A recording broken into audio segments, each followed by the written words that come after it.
நான் என்ன கண்டிஷன் வச்சேன்னா சரக்கு அடிக்கூடாது, தம் அடிக்கூடாது. இந்த சரக்கு தம்மனால நான் நிறைய பேரோட குடும்பம் இழந்து நான் பாத்திருக்கேன் சார். நிறைய எக்கச்சக்கமான. சோ அதனாலயே குடும்பம் இல்லாம போனதுன்னு கூட நான் பாத்திருக்கேன். இதுதான் நான் வாழ்க்கையில அவருக்கு வச்ச மெயின் ஒரே ஒரு கண்டிஷன். உங்க முன்னாடி தானே அதை பண்ணக்கூடாதுன்னு சொன்னீங்க. பசங்களோட மனநல தெரியும்ல. இல்ல சார், இதெல்லாம் முன்னாடி செய்யக்கூடாது. கரெக்டாமா? இல்ல இல்ல.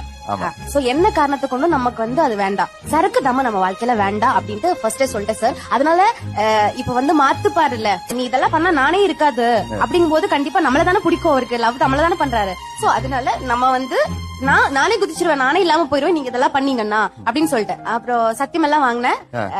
சோ எனக்கு ஏதாவது ஆனா அவருக்கு தாங்காது. சோ அதனால ஒத்துக்கிட்டாரு. அந்த ஒரு கண்டிஷன். வேற கண்டிஷன் வச்சீங்களா? வேற ஒரு கண்டிஷன் வச்சேன். நான் கல்யாணம் ஆன உடனே குழந்தை பெத்துக்க மாட்டேன் அப்படின்னு சொல்லி எனக்கு குழந்தை வேணும், பிடிக்கும்.